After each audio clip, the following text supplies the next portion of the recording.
Alright, so what we have here is the version 14 litter buggy, which has been in operation for over a year, has several hundred miles on it, works phenomenally. And then we have the new one that I just built, the multi-use. And I really, really like this. In particular, the battery positioning. On the 14 here, we have the battery mounted front and rear, but they're high, so that affects your center of gravity. On this one, they're mounted nice and low, and then we have a selector switch where we can pick which battery we want to use, so they're both hooked up all the time. I'm a big fan of that. But the other thing that I really, really like on this multi is this. That center spine right there that has all the electronics mounted, relatively protected on the center of the vehicle, as opposed to the 14 here, where we have this stuff mounted on the outside. Now, this has worked pretty good for a while, but on occasion I'll run into something like a stick or whatnot that'll get up there and unhook a wire. And having all that stuff center mounted would be, in my personal opinion, a lot better.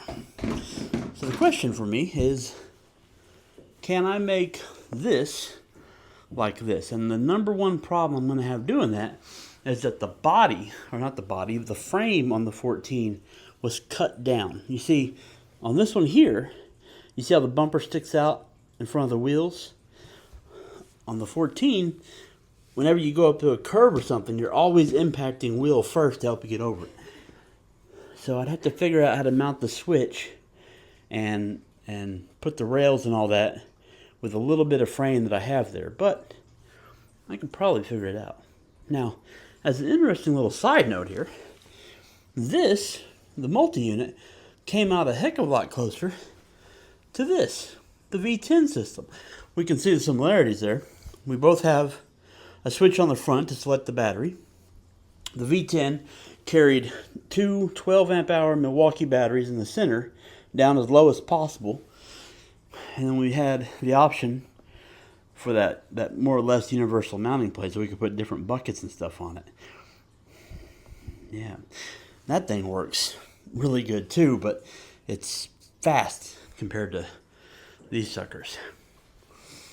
Anyway, I can't do it now. I'll have to definitely wait until after the 4th, but I think I might just figure out how to mount or how to convert my 14 to something that looks a lot closer to the multi-use, even though it's only going to be used for one purpose. Anyway, you guys have a good evening.